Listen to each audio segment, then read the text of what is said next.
O mundo se divide em dois tipos de pessoas, as que amam a Fórmula 1 e as que não a entendem.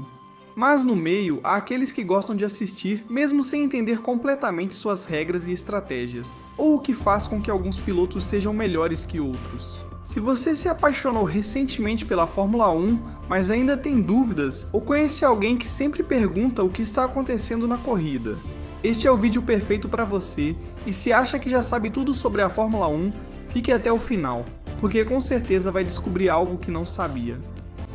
Farina was the first one. Neste vídeo vou te explicar tudo o que você precisa saber, desde as regras básicas até os detalhes mais complexos, para que você entenda esse esporte como um verdadeiro especialista. E para esta ocasião tão especial, 3 criadores de conteúdo muito conhecidos se juntaram a mim para ajudar a explicar alguns dos temas que vamos abordar.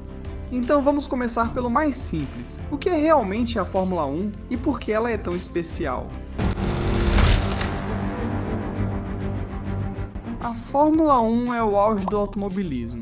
É a categoria mais prestigiosa e exigente do mundo, onde os melhores pilotos competem nos carros mais avançados e rápidos do planeta. Mas a Fórmula 1 não é só velocidade, é estratégia, tecnologia e precisão ao limite. E embora seja um esporte, também é um espetáculo. Além disso, há algo que nunca devemos esquecer. A Fórmula 1 continua sendo perigosa, e embora os avanços em segurança tenham sido enormes, os pilotos continuam arriscando a vida em cada corrida. Você vê o céu, vê o chão, vê o céu e sabe exatamente onde está e continua se movendo, você quer parar, depois o carro parou, vi um espaço para sair e pensei, vou sair rapidamente. Agora, é a categoria máxima do automobilismo, mas por que se chama Fórmula 1? O nome vem da palavra fórmula, que se refere ao regulamento que todos os carros devem seguir. E o 1 indica que é a categoria máxima, a número 1 nesse esporte. Dito isso, o que faz a Fórmula 1 ser tão diferente de outras competições? Para começar, os carros de Fórmula 1 são monopostos projetados para um único piloto, diferente de outras competições. Além disso, eles não têm teto nem paralamas, o que os torna mais leves e mais rápidos. Outra grande diferença é que cada equipe projeta seu próprio carro, em vez de usar modelos padrão como em outras categorias. E claro, é a categoria mais avançada tecnologicamente, com carros que ultrapassam 350 km por hora e geram forças G que colocariam à prova até mesmo pilotos de caça. Em resumo, é a combinação perfeita entre engenharia, talento e espetáculo. Mas saber o que é a Fórmula 1 não é suficiente, o mais importante é entender como ela funciona. A Fórmula 1 é um conjunto de componentes, pilotos, carros e equipes, todos formando uma mesma competição. A disputa está acirrada, e hoje eles combinaram resultados importantes. Champanhe para Esteban. Ocon soma 18 pontos para o campeonato e Pierre Gasly 15, 33 pontos para a equipe Alpine. Vejam como comemoram como se fosse o Mundial, totalmente merecido. Como é possível que alguém que terminou em terceiro comemore como se tivesse vencido o campeonato mundial? Esse sujeito está no palco, amigo. Bem, na Fórmula 1 vencer uma corrida é importante, mas o que realmente importa é a soma dos pontos ao longo da temporada. Cada posição conta e um segundo ou terceiro lugar pode ser fundamental para o campeonato. Cada temporada possui um calendário de grandes prêmios realizados em diversos países.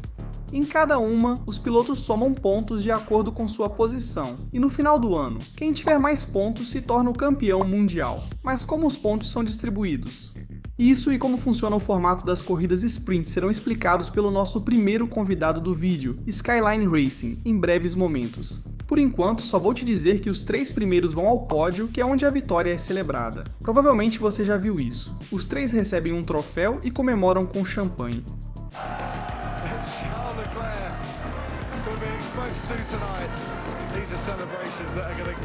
Mas antes de continuar, há algo que você precisa saber para realmente entender como a Fórmula 1 funciona. Nela competem 10 equipes, e cada equipe tem 2 pilotos, o que significa que 20 carros correm em cada corrida.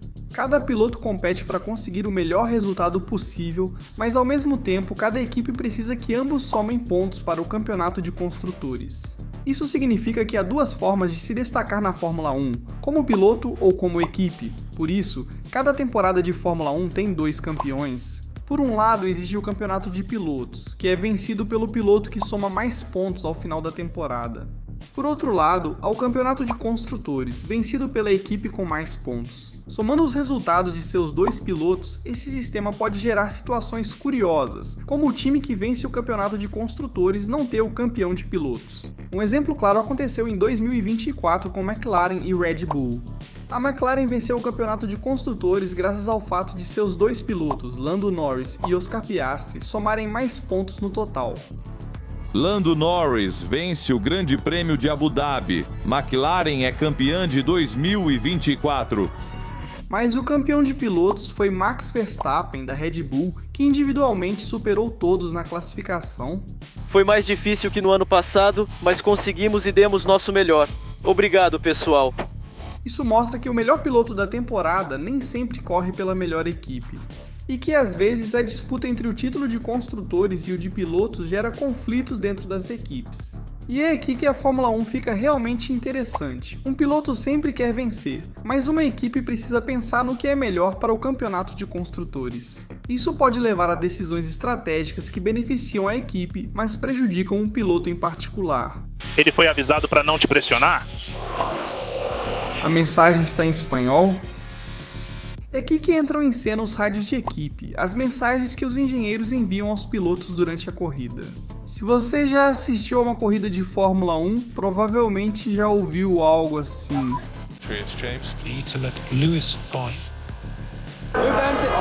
Deixem o Michael passar pelo campeonato.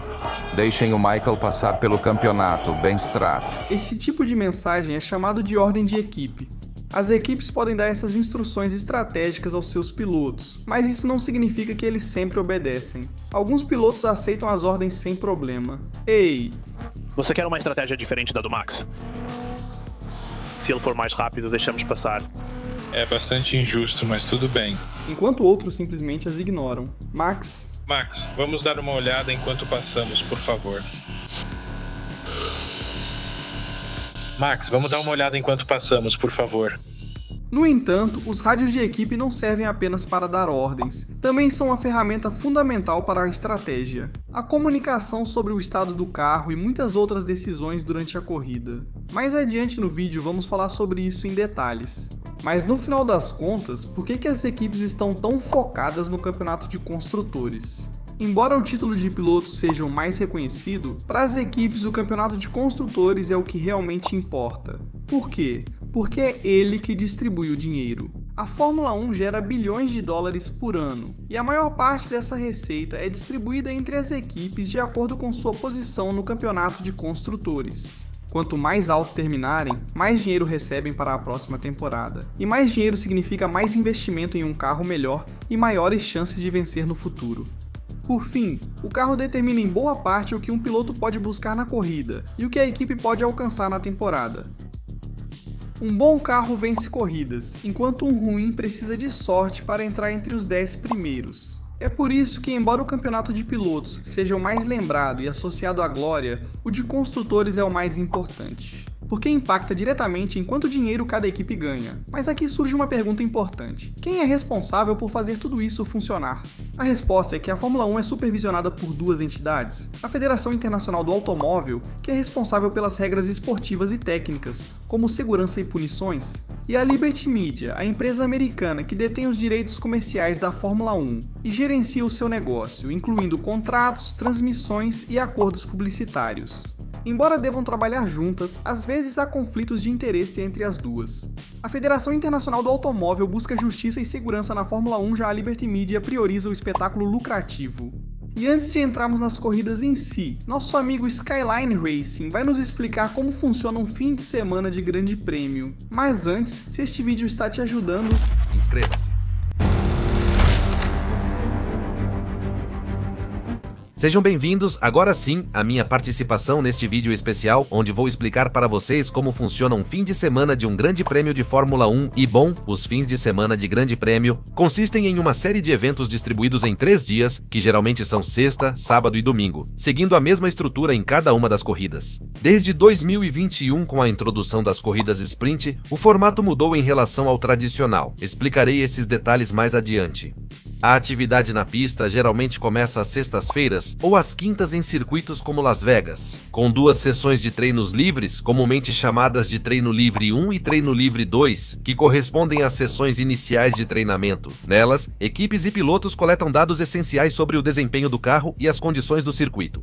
Eles ajustam as configurações do carro para otimizar o desempenho na classificação e corrida, entre outros aspectos. Focando no que ocorre na sexta-feira, o primeiro treino livre foca na adaptação dos pilotos e carros ao circuito. Assim como na coleta de dados para um bom acerto inicial do carro, o segundo treino livre costuma focar na simulação de corrida. Ou seja, as equipes começam a testar o comportamento do carro com alta carga de combustível, medindo o desgaste constante dos pneus, o consumo de combustível e o desempenho do carro nessas configurações. Embora também seja comum fazer simulação de classificação, porque normalmente o segundo treino livre acontece no mesmo horário em que a classificação é disputada. Ambas as sessões de treino duram 1 hora. Durante o sábado de manhã, acontece a terceira e última sessão de treinos. Nessa fase, equipes e pilotos ajustam os últimos detalhes para a classificação e a corrida. Na sessão de 60 minutos, normalmente simulam-se voltas rápidas para se preparar para a classificação e marcar o melhor tempo possível. E algumas horas depois começa a sessão de classificação, que define a ordem de largada dos pilotos para a corrida de domingo. Ela tem 3 rodadas eliminatórias: classificação 1, 2 e 3. Na primeira, os 20 pilotos do grid têm 18 minutos para marcar o melhor tempo. Ao final desta rodada, os 5 pilotos com os piores tempos são eliminados e ocuparão as últimas posições do grid, ou seja, da 16ª à 20ª. A classificação 2 repete a mesma dinâmica, mas apenas com os 15 melhores tempos da sessão anterior, e neste caso a duração da sessão é reduzida para 15 minutos. E mais uma vez, os 5 pilotos com o pior tempo são eliminados e ocuparão as posições de 11 a 15 respectivamente. E os 10 pilotos mais rápidos competem na classificação 3, que dura apenas 12 minutos, onde o objetivo é ser o mais rápido e conquistar a pole position, ou seja, o primeiro lugar no grid de largada. Os demais ocuparão do segundo ao 10º lugar, de acordo com seu tempo de classificação. E uma vez determinada a ordem, a corrida começa. A corrida principal deve ter cerca de 305 km ou durar no máximo 2 horas. A quantidade de voltas será determinada pela extensão de cada circuito. Há alguns cuja distância é um pouco maior, ou circuitos como por exemplo Mônaco, cuja distância total é menor que 305 km. A quantidade de voltas em cada grande prêmio varia conforme o comprimento da pista, que pode ser de 4 ou 7 km, por exemplo. Os pilotos, por sua vez, iniciarão a competição na ordem estabelecida no dia anterior na classificação, e os 10 primeiros colocados somarão pontos. Além disso, o regulamento da Fórmula 1 obriga os pilotos e equipes a trocar pelo menos uma vez o composto de pneus ao longo da corrida. Não podem usar só um composto, precisam usar pelo menos 2. Não é permitido completar a corrida apenas com pneu duro, médio ou branco. Você tem que alternar o uso de pelo menos 2 desses pneus, dependendo da estratégia que estiver usando naquele momento. A única condição em que essa regra não se aplica é quando são usados compostos de chuva. Quando a pista volta para condições de seco, você não é mais obrigado a fazer uma parada que te force a usar diferentes tipos de compostos para a pista seca. Mas, se você se lembra, como mencionei antes, algumas corridas têm o fim de semana sprint, cuja função é um pouco diferente. Vamos ver como são as sextas-feiras no formato sprint. Só há uma sessão de treinos, o treino livre 1, em que as equipes precisam testar o máximo de coisas possível durante os 60 minutos disponíveis. O tempo é bem menor que o normal. Depois, ainda na sexta, ocorre a classificação para a sprint, chamada Sprint Shootout. Segue-se o modelo tradicional de classificação, com 3 sessões, porém com menor duração entre elas. Nas classificações 1, 2 e 3, é obrigatório usar um tipo específico de pneu permitido apenas nessa sessão. Normalmente, a classificação 1 e a classificação 2 são disputadas com o pneu médio, e a classificação 3 é feita com o pneu macio. A duração é de classificação 1 com apenas 12 minutos, classificação 2 com 10 minutos e classificação 3 com 8 minutos. E no sábado de manhã acontece a corrida sprint, que é uma competição de apenas 100 km de percurso, cuja ordem de largada foi determinada pela sessão shootout. E desta vez, apenas os 8 primeiros pilotos que terminarem essa corrida somam pontos para o campeonato de pilotos. Durante esse mesmo dia, mas mais tarde, acontece a classificação oficial para o Grande Prêmio em seu formato tradicional, com as classificações 1, 2 e 3 em suas durações normais definindo a ordem de largada de domingo e a corrida principal ocorrendo no mesmo dia como nos finais de semana tradicionais. Para 2025, os finais de semana, as sprints serão na China, Miami, Bélgica, Austin, São Paulo e Catar. Assim, encerro minha participação participação e agradeço a Fórmula 1 ao Cubo pelo convite. E se você quiser conhecer um pouco mais sobre o conteúdo da voz que está falando com você, te convido a nos seguir no nosso canal do YouTube, Skyline Racing. Um abraço, aproveite o resto do vídeo. Obrigado a você, Skyline. Agora vamos falar sobre um dos elementos mais importantes deste esporte, que em mais de uma ocasião definiu corridas e até campeonatos mundiais: as estratégias de corrida. Na Fórmula 1 nem sempre vence o carro mais rápido. As estratégias desempenham um papel fundamental no resultado de cada corrida, e as equipes precisam tomar decisões em tempo real para maximizar suas chances de sucesso. Uma estratégia bem executada pode fazer com que um carro mais lento conquiste uma vitória no mano a mano. Pierre Gasly foi aos boxes, então não precisa trocar de lado. Diga ao seu piloto que isso funcionou para ele. Oh meu Deus, o que você fez? O que você fez? Você fez uma bagunça! Enquanto um erro de cálculo pode arruinar uma vitória certa. Entre nos boxes já! Entre nos boxes, entre já! Entre para pneus duros, fique na pista, fique na pista, fique na pista! Mate, não entre no box. Mantenha-se na pista e na posição. Um dos fatores mais importantes em uma estratégia é o uso dos pneus. Todo fim de semana, a Pirelli, fornecedora oficial de pneus, seleciona 3 compostos diferentes da sua linha. De 6 opções, do composto C1 até o composto C6, ou seja, dos mais duros aos mais macios. Por isso, no início da corrida, você verá algo assim. Mas o que isso quer dizer? Primeiro temos os pneus vermelhos, que são os macios. Eles oferecem mais aderência e permitem voltas mais rápidas, mas se desgastam rapidamente. Depois vem os amarelos, que correspondem aos pneus médios e oferecem um equilíbrio entre desempenho e durabilidade. E finalmente os pneus duros, que são brancos, duram muito mais, mas oferecem menos aderência e velocidade. Em uma corrida com condições normais, em pista seca, os pilotos são obrigados a usar pelo menos 2 compostos diferentes. Isso significa que eles devem fazer pelo menos uma parada nos boxes, como mencionou Skyline. Além disso, quando a pista está molhada, os pneus para a pista seca não servem porque não conseguem evacuar a água e o carro perde totalmente a aderência. Por isso, em condições de chuva, são usados 2 tipos de pneus especiais. Por um lado, temos os verdes, que são os pneus intermediários usados quando a pista está úmida ou quando está chovendo levemente. Por outro lado, temos os pneus de chuva extrema, que são os azuis, projetados para evacuar grandes quantidades de água e evitar a aquaplanagem. Mas são mais lentos que os intermediários. Agora, se a chuva parar e a pista começar a secar, continuar com pneus de chuva pode ser um desastre, porque eles superaquecem e perdem desempenho rapidamente. A escolha do pneu certo no momento certo pode ser a diferença entre ganhar uma corrida ou ficar preso nas últimas posições. No entanto, a estratégia de pneus não é tão simples quanto parece. É aí que entra a degradação. Os pneus não apenas se desgastam com o tempo, eles também perdem desempenho à medida que a borracha esquenta e se deteriora. E em casos extremos, os pneus podem até estourar. Valtteri Bottas está disputando com Hamilton. E há um pneu furado para Valtteri Bottas. Se um piloto usar pneus macios, será mais rápido nas primeiras voltas, mas terá que entrar nos boxes mais cedo para trocá-los. Por outro lado, se usar pneus duros, poderá fazer stints mais longos, mas terá menos ritmo.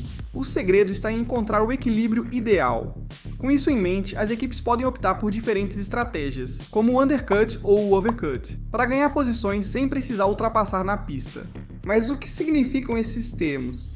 Vou te explicar de forma simples. Undercut é quando um piloto entra nos boxes antes do seu rival direto, troca para pneus novos, e ao sair tem mais aderência e velocidade. Se ele conseguir fazer voltas rápidas enquanto seu rival ainda está na pista com pneus desgastados, pode diminuir a diferença e ultrapassá-lo quando o outro fizer sua parada. O overcut é a estratégia oposta. Nesse caso, um piloto permanece na pista com pneus desgastados, mas consegue fazer voltas rápidas. Enquanto seu rival já parou nos boxes, se ele fizer tudo certo, quando entrar nos boxes, pode sair na frente. Escolher entre undercut e overcut depende de quanto os pneus estão se degradando e de quão rápido o carro está naquele momento da corrida. Além disso, há outros fatores estratégicos em jogo, como o uso do sistema de redução de arrasto, a gestão do combustível e o sistema de recuperação de energia. Por sua vez, o sistema de redução de arrasto é um mecanismo que permite aos pilotos abrir uma parte da asa traseira para reduzir a resistência do ar e aumentar sua velocidade nas retas. Esse sistema só pode ser usado em zonas específicas do circuito e apenas se o piloto estiver a menos de 1 segundo do carro à frente. Na classificação, apenas a primeira condição se aplica. Esse sistema foi introduzido para facilitar as ultrapassagens. O sistema de redução de arrasto é essencial na estratégia de corrida, ajudando a recuperar posições perdidas nos boxes ou aproveitar um undercut bem sucedido. Diferente do que acontecia no passado, os carros de Fórmula 1 não podem reabastecer durante a corrida, o que significa que precisam gerenciar o combustível do início ao fim. Além disso, os carros modernos contam com um sistema híbrido que recupera energia nas frenagens para dar um impulso extra nas retas. Esse sistema, conhecido como sistema de recuperação de energia, ajuda os pilotos a gerenciar seu desempenho em cada momento da corrida. As equipes escolhem quando recuperar mais ou menos energia, conforme a estratégia. Um mau uso do combustível ou da energia pode deixar um piloto vulnerável diante de seus rivais nos momentos decisivos. E agora que sabemos como funciona um fim de semana de grande prêmio e o que acontece durante uma corrida, falta falar dos protagonistas. Vamos começar pelas equipes. Uma equipe de Fórmula 1 não é apenas um grupo de mecânicos e 2 pilotos. Por trás de cada carro, há centenas de pessoas trabalhando para que tudo saia perfeitamente, desde a estratégia na pista até o desenvolvimento de cada peça do monoposto. Cada membro da equipe cumpre um papel crucial, mas além dos pilotos titulares, quem são aqueles que fazem tudo isso funcionar? O diretor da equipe é o líder da escuderia e toma as decisões mais importantes, desde a seleção dos pilotos até a escolha dos fornecedores. Ele gerencia o relacionamento com a Federação Internacional de Automobilismo, patrocinadores e engenheiros. Já os engenheiros de pista garantem o ajuste ideal do carro. Para cada sessão, eles analisam dados em tempo real e comunicam as mudanças necessárias ao piloto através do rádio. Cada piloto tem um engenheiro de pista, seu principal contato com a equipe. Durante a competição, através dos rádios da equipe, eles informam ao piloto sobre a estratégia, o ritmo de corrida e possíveis mudanças na configuração. Às vezes, eles compartilham momentos de emoção.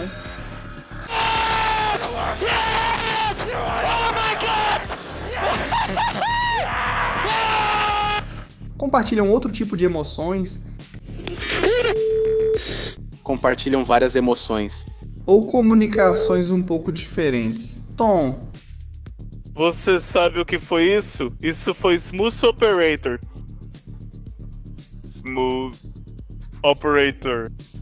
Os mecânicos são responsáveis por preparar, reparar e ajustar o carro. Cada parada nos boxes é responsabilidade deles.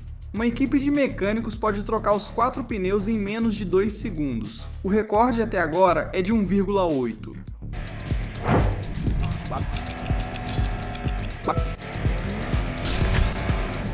O que pode fazer a diferença entre ganhar ou perder uma posição. Eles também são os primeiros a agir se o carro sofrer danos durante a corrida ou na classificação. Eles precisam trabalhar contra o relógio se um piloto bater, pois é preciso consertar o carro antes da próxima sessão.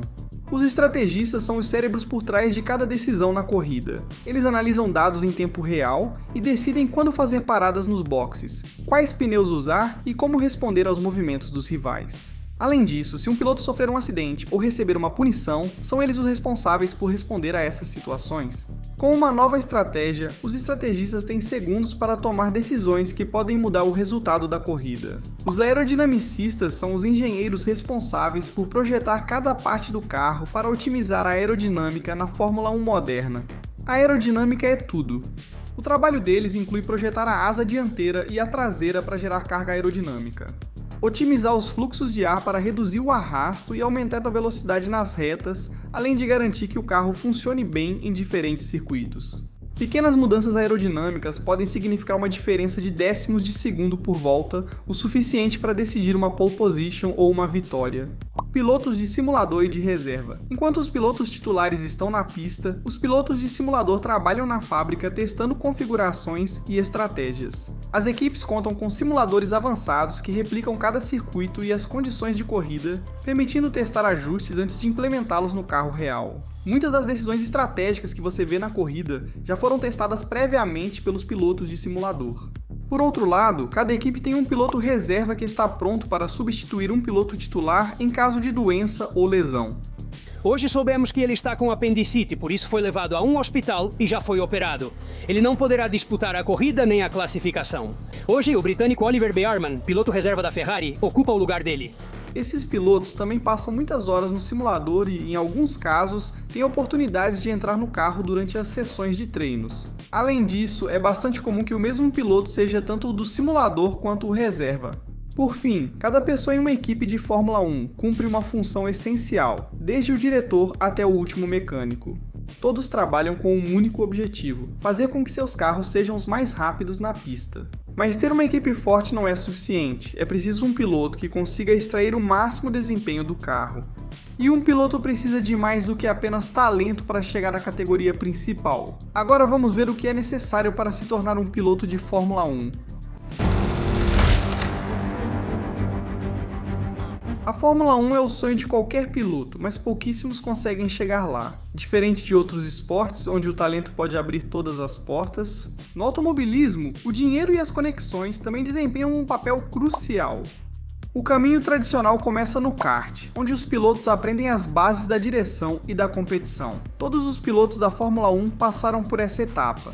Se tiverem sucesso, eles dão um salto para as categorias de monopostos, como a Fórmula 4, onde competem com carros mais potentes, e começam a chamar a atenção de equipes e patrocinadores. A partir daí, os pilotos mais talentosos e com melhor apoio avançam para a Fórmula 3 e a Fórmula 2, as categorias anteriores à Fórmula 1. Mas é aqui que o caminho fica mais complicado. Para competir na Fórmula 2, um piloto precisa de um orçamento de pelo menos 2 milhões de euros por temporada, e na Fórmula 3 cerca de 800 mil euros. Então não basta ser rápido, é preciso ter o apoio de patrocinadores ou o suporte de uma equipe de Fórmula 1. Por isso, muitos pilotos talentosos não chegam à categoria principal, simplesmente porque não têm os recursos. Um exemplo claro disso é Felipe Drugovich, que venceu a Fórmula 2 em 2022 e tinha nível para dar o salto, mas não encontrou um assento disponível. O único lugar ao qual ele podia aspirar era na Aston Martin, onde é piloto de testes, mas esse assento já pertencia a Lance Stroll, filho do dono da equipe. Stroll, ao contrário de Drugovich, nunca precisou se preocupar em encontrar um assento graças ao investimento do pai dele. Ele estreou na Fórmula 1 com apenas 18 anos e hoje continua no grid com uma equipe feita sob medida para ele. O talento ajuda sim, mas o dinheiro continua sendo um fator decisivo. E se você finalmente consegue chegar, seja como for, aí o desafio não termina, porque na Fórmula 1 chegar é só o primeiro passo. Manter-se na categoria é ainda mais difícil. A cada temporada, apenas 20 pilotos têm a oportunidade de competir e cada erro pode custar a vaga deles. There's an awful lot of grip. That's a hard hit to the Armco barrier there, isn't it? Front axle wasn't alongside. A saída de Logan Sargent. Tchau, Sargent. Franco Colapinto vai correr com a equipe Williams pelo resto da sessão. Agora que sabemos como os pilotos chegam à Fórmula 1, vamos ver como funcionam os carros com os quais eles competem, as máquinas mais avançadas e rápidas do automobilismo. E para isso, nosso segundo convidado do vídeo vai nos ajudar. Mas antes, se você quiser continuar aprendendo de forma fácil e rápida sobre a Fórmula 1, inscreva-se no meu boletim informativo Escuderia ao Cubo em formulaalcubo.com. Todos os dias eu envio um e-mail que você lê em menos de 3 minutos. Para que você possa continuar aprendendo sobre esse esporte incrível, deixe o link para você se inscrever na descrição e no comentário fixado. Sou o Tomás do Slider Fórmula 1 e vou explicar sobre a mecânica e a aerodinâmica dos carros de Fórmula 1. Começando pela unidade de potência, eles têm um motor de 6 cilindros em V de 1,6 litros turboalimentado, auxiliado por 2 motores elétricos chamados unidade geradora de motor cinético e unidade geradora de motor térmico. Algo que vocês vão ouvir muito é o sistema de recuperação de energia, que em 2026 vai mudar, mas vocês ainda terão tempo para aprender sobre isso. Por hora falaremos deste ano. A unidade geradora térmica recupera a energia dos gases de escape e a converte em eletricidade, armazenada nas baterias. Depois, quando o carro acelera e é necessário acelerar o turbo para reduzir o que é conhecido como atraso do turbo, esse mesmo sistema passa a funcionar como um motor, fazendo o turbo girar de forma artificial. A unidade geradora transforma a energia cinética do virabrequim em energia elétrica armazenada nas baterias. Tanto esses dois componentes quanto o turbo, o escapamento, o motor, o controle eletrônico e as baterias podem ser trocados um número limitado de vezes durante o ano. Por isso, as equipes precisam tentar não forçar demais esses componentes durante o uso. Assim, nas últimas corridas ainda tem materiais que estão em bom estado. Juntos, eles têm cerca de 1000 cavalos de potência. E se considerarmos que o carro pesa 800 kg, incluindo o piloto. É possível alcançar números bastante incríveis, como ir de 0 a 200 km por hora em 4 segundos ou atingir cerca de 360 km por hora em linha reta, mas o que realmente os torna rápidos é a sua velocidade. Nas curvas, eles podem fazer 90 graus, como a curva 1 do circuito de Baku, a cerca de 120 km por hora. E outras curvas muito mais amplas, que são as mais rápidas da temporada, como em Suzuka ou em Silverstone, a mais de 250 km por hora. Isso ocorre porque eles geram muita carga aerodinâmica, força que empurra o carro para baixo e o mantém colado ao asfalto, evitando perda de controle. Eles conseguem isso pelo assoalho e asas do carro. Asas maiores criam mais carga aerodinâmica e são usadas em circuitos com muitas curvas. Por outro lado, asas maiores também geram mais resistência do ar ao avanço do carro, e isso é um problema principalmente nas retas dos circuitos. Carros querem ir rápido, mas perdem velocidade ao bater no ar, limitando a velocidade máxima. Assim, as equipes precisam decidir o que é melhor para elas, ser muito rápidas nas retas ou ser mais rápidas nas curvas. O melhor carro sempre será aquele que conseguir maximizar ambos os aspectos. Mas para isso, as equipes competem entre si para ver quem traz as melhores inovações que lhes permitam ter essas características.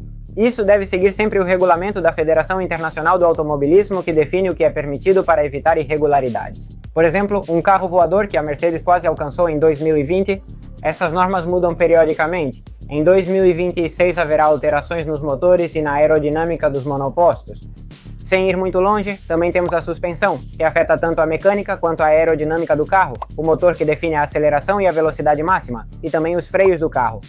Comparar um Fórmula 1 com carros de outras categorias é difícil, pois geralmente não tem relação. Por exemplo, carros de ovais são muito rápidos nessas pistas, mas não teriam chance contra um Fórmula 1 em seu circuito. Depois temos os do Campeonato Mundial de Resistência, que embora corram por muito mais horas, são muito mais pesados por essa razão e muito mais lentos que os Fórmula 1. Por fim, entre os materiais temos de tudo. O mais conhecido provavelmente é a fibra de carbono, porque é disso que os carros são feitos. Na parte externa, todos são de fibra de carbono, porque é leve e muito resistente. Obrigado! Slider, obrigado por ajudar na parte técnica que você claramente domina. Agora, depois de todas essas informações, chegou a hora de falarmos sobre um assunto um pouco mais simples, mas igualmente importante. E para isso vai nos ajudar nossa última convidada do vídeo, Pachu Subiti. Oi, sou a Pachu Subiti. Você percebeu como todos estão super empolgados com a Fórmula 1 e parecem entender muito do esporte? Antes de tudo, te garanto que eles não sabem tanto e depois vou te dar um ótimo guia sobre as normas e regulamentos da Fórmula 1. Assim, ao assistir à corrida, você entenderá tudo o que acontece desde a criação da Fórmula 1. Em 1950, as regras mudaram muito. Muitas delas são para promover a segurança. Veja que há pouco tempo Zhou saiu voando como um spinner e nada aconteceu com ele. Se você sentar para assistir televisão ou uma corrida de Fórmula 1 até o final, vai ver bandeiras. Essa é uma das simbologias mais antigas da Fórmula 1 e depende da cor. Veja, é isso que está acontecendo na pista. A bandeira quadriculada sinaliza o fim de um treino, classificação ou corrida. É aquela que você vê em desenhos animados, no filme Carros ou na TV. Quando você vê, geralmente é algum famoso que está balançando ela ou tentando balançar. E quando você vê a bandeira vermelha, tudo para na hora, seja treino, classificação ou corrida, isso acontece porque houve um acidente sério, ou porque o clima realmente impede continuar e não dá para seguir correndo. Atenção! A bandeira amarela, como um cartão no futebol, é um aviso e você verá bastante. Um perigo na pista pode ser, por exemplo, quando há bandeira amarela, os carros não podem ultrapassar, a menos que o carro à frente esteja danificado. Mas o que você precisa prestar atenção é se há apenas uma bandeira amarela ou se alguém está acenando com duas. Se houver duas, os pilotos devem reduzir muito mais a velocidade, geralmente porque o perigo na pista é maior. Um exemplo pode ser se todo o traçado estiver obstruído, ou seja, toda a pista. E se você achou que as amarelas acabavam aqui, não, temos mais duas. Se a bandeira amarela disser carro de segurança, significa que o carro de segurança vai entrar na pista. O mesmo vale se disser carro de segurança virtual. Não vou explicar em detalhes, mas saiba que eles precisam diminuir a velocidade. No semáforo, o verde mostra que está tudo certo e a corrida segue normalmente. Com essa informação você entende 80% das corridas. Sempre haverá quem diga não e que todas as bandeiras são importantes, mas confia em mim, essas são as que mais aparecem. Dito isso, vou iniciar meu speedrun. A bandeira azul é usada quando um piloto lento está à frente e outro mais rápido se aproxima, indicando que deve dar passagem para evitar acidentes, especialmente na classificação. No treino, ela é usada ao sair dos boxes ou ao se preparar para marcar volta com alguém atrás. A amarela com faixas vermelhas, porque não bastava ter muitas amarelas, é para quando uma área está escorregadia por causa de água ou óleo. A bandeira preta com círculo no centro manda ir aos boxes, pois seu carro está quebrado e perigoso. A branca avisa sobre veículo lento na pista como ambulância. A preta e a branca. Mas a que não é quadriculada indica comportamento antidesportivo ou perigoso, não é uma punição, mas sim um aviso. Por fim, a bandeira preta indica desclassificação, exceto a preta se não respeitarem a amarela com faixas vermelhas, a verde ou a quadriculada recebem penalização. Isso aparece no topo da transmissão, somando segundos para eles, geralmente durante bandeiras amarelas que sinalizam carro de segurança ou virtual. Isso se refere ao carro de segurança ou ao virtual, ambos usados para reduzir a velocidade em situações de perigo e proteger os pilotos. Vamos começar pelo carro de segurança. Ele foi introduzido na Fórmula 1 em 1973 e entra na pista toda vez que há algum acidente ou perigo na pista. É como neutralizar a corrida, colocando todos os pilotos em fila sem ultrapassagens. Assim você entenderá ao assistir à corrida. Sai um carro normal, muito parecido com os que você vê na rua, e todos vão em fila atrás dele. E isso pode ser meio trágico para a estratégia. Imagina só que talvez o primeiro piloto abria vantagem, mas de repente o segundo já estava colado nele novamente. Aproveitando, tive essa dúvida também quando comecei a assistir à Fórmula 1. Me sinto na obrigação de te dizer que esses carros, os carros de segurança, também já bateram.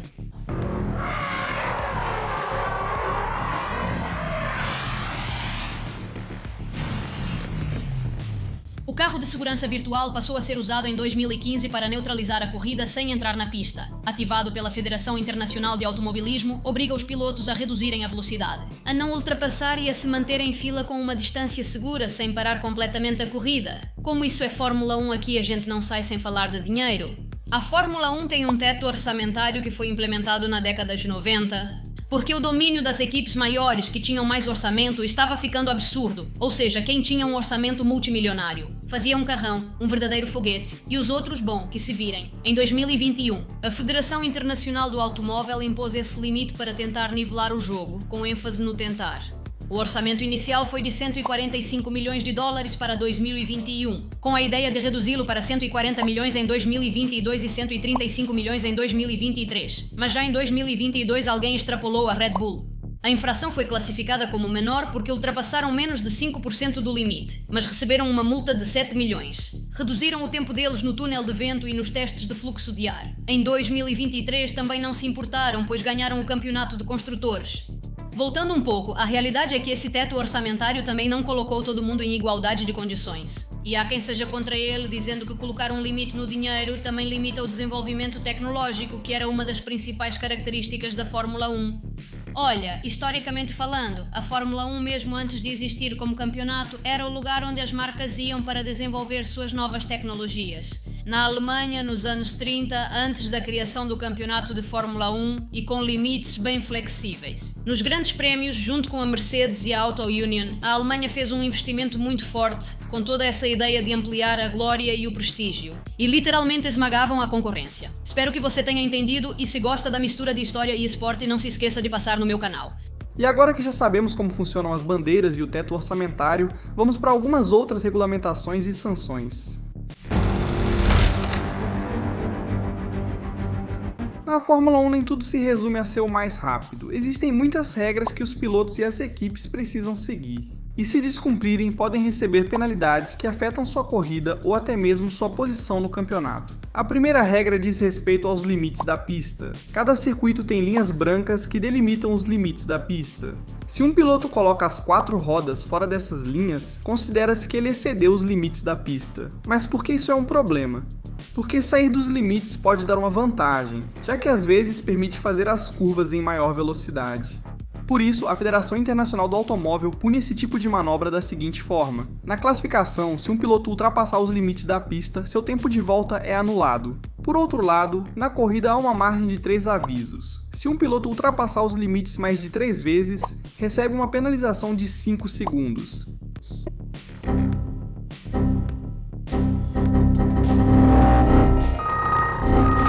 E se o piloto continuar infringindo a regra após a penalização, pode receber punições ainda mais severas. O segundo tipo de penalização ocorre por troca de componentes. Cada carro tem um limite de componentes que pode usar ao longo da temporada. Algumas das peças-chave com limite de uso são motores, turbocompressores, baterias e caixas de câmbio. Se uma equipe usar mais componentes do que o permitido por carro, o piloto recebe uma penalização no grid de largada de domingo. Por exemplo, se um piloto trocar o motor mais vezes do que o permitido, pode receber uma penalização de 10 posições no grid ou até mesmo ter que largar da última posição. Um dos líderes do campeonato vai largar da última fila, como vimos com Charles Leclerc, que com certeza vai dar um show. Além das trocas de componentes, há outra infração que é punida com penalização na atividade: bloquear outro piloto em uma volta de classificação. Se um piloto atrapalhar a volta rápida de outro competidor, a Federação Internacional do Automóvel pode puni-lo com perda de posições no grid de largada, geralmente de 3 a 5 posições, dependendo da gravidade da infração. Também há penalidades durante a corrida. Durante uma corrida, os pilotos podem ser punidos por diferentes razões, como bater em outro carro, ganhar uma posição de forma ilegal, ignorar bandeiras amarelas, entre outras. As penalidades mais comuns são de 5 ou 10 segundos. Elas são somadas ao tempo total da corrida ou cumpridas na próxima parada. Na penalização de passagem pelos boxes, o piloto deve passar pelo pit lane sem parar e perde muito tempo. Na penalização de parar e seguir de 10 segundos, o piloto entra nos boxes, para sem que ninguém toque no carro durante 10 segundos e depois continua na corrida. Por fim, existe a bandeira preta, que, como comentou o Pachu, significa desclassificação imediata. Como mencionei, esses regulamentos são definidos pela Federação Internacional do Automóvel, responsável por determinar anualmente os limites técnicos, esportivos e financeiros da categoria. E além das punições, a Fórmula 1 continua sendo um esporte muito perigoso.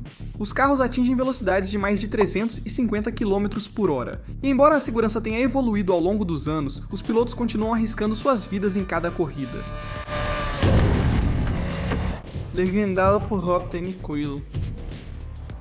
E surge a pergunta, quão seguro é realmente esse esporte? Mas antes de respondê-la e falar sobre o aspecto que mais mudou ao longo da história do esporte, te conto que se você quiser continuar aprendendo de forma fácil e rápida sobre a Fórmula 1, inscreva-se na minha lista de e-mails diários no formulaaocubo.com. Deixa o link para você se inscrever na descrição e no comentário fixado formulaaocubo.com.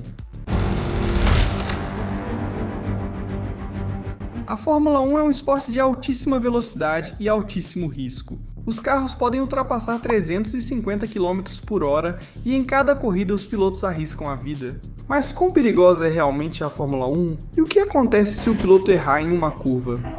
No início era um esporte mortal. Nas décadas de 50, 60 e 70, a segurança era praticamente inexistente. Os circuitos não tinham áreas de escape, os carros não protegiam os pilotos e as equipes de resgate demoravam minutos para chegar a um acidente. O resultado foi trágico, dezenas de pilotos perderam a vida nas pistas. O automobilismo e o mundo perderam um esportista muito querido e verdadeiramente corajoso quando Gilles Villeneuve, lutando para melhorar sua posição de largada no grid, colidiu com o carro March de Jochen Mass. O campeão Ayrton Senna morreu após um acidente durante o Grande Prêmio de San Marino. O piloto de Fórmula 1 Jules Bianchi morreu devido aos ferimentos que sofreu durante o Grande Prêmio do Japão. Mas a cada tragédia, a Fórmula 1 aprendeu e evoluiu. Hoje em dia, ela é mais segura do que nunca, graças a uma combinação de tecnologia, engenharia e regulamentos rigorosos. Um dos avanços mais importantes na segurança da Fórmula 1 foi o halo, introduzido em 2018. É uma estrutura de titânio colocada sobre a cabine do piloto, projetada para proteger sua cabeça em caso de impacto. E apesar de o objetivo ser proteger os pilotos, muitos criticaram no início.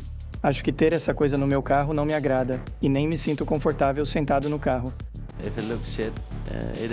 Mas hoje em dia ficou comprovado que faz a diferença entre a vida e a morte. Um exemplo claro foi o Grande Prêmio da Grã-Bretanha de 2022. Como vocês podem ver, o carro e o halo fazem muito bem o seu trabalho antes que o carro pare completamente. Como vocês podem ver, o halo salvou a vida de Zhou Guanyu. Ele faz a curva de Silverstone e é isso que o coloca novamente no caminho de Lewis, e depois para o ar, quando seu carro faz contato com o Mercedes. O sistema de suporte de cabeça e pescoço é essencial para a segurança dos pilotos, impedindo movimentos bruscos da cabeça em acidentes. Isso reduz o risco de lesões graves no pescoço. Sem esse sistema, um impacto forte poderia causar lesões cerebrais fatais. Atualmente, os monopostos são projetados para absorver impactos e proteger o piloto, e há mais duas partes do carro que cumprem essa função. Em primeiro lugar, está a célula de sobrevivência, que é a área onde o piloto fica, construída com fibra de carbono ultra resistente, praticamente indestrutível. E em segundo lugar, estão as zonas de deformação, que são partes do carro projetadas para absorver a energia do impacto e evitar que ela chegue ao piloto. O objetivo é simples, o carro se destrói, mas o piloto sobrevive. Além da segurança nos carros, os circuitos modernos contam com medidas de segurança avançadas para minimizar os danos em caso de acidentes. Uma delas são as barreiras Tech Pro, que absorvem a energia das colisões e reduzem a força do impacto. Além disso, existem áreas de escape de brita e asfalto que ajudam a desacelerar os carros antes que batam no muro. Cada detalhe é pensado para evitar que um acidente se transforme em uma tragédia. Mas embora a Fórmula 1 tenha evoluído e seja muito mais segura do que antes, nunca deixará de ser um esporte extremamente perigoso. Porque no final do dia, quando um piloto entra no seu carro, ele sabe que está arriscando a vida para alcançar a glória. Nesse sentido, outra das grandes mudanças foi a proibição do reabastecimento de combustível para reduzir a probabilidade de que ocorram acidentes muito graves. Ah, e combustível! Nunca tivemos explosão de combustível antes! Então assista a este vídeo em que eu explico os 5 motivos pelos quais a Fórmula 1 proibiu o reabastecimento de combustível durante as paradas nos boxes.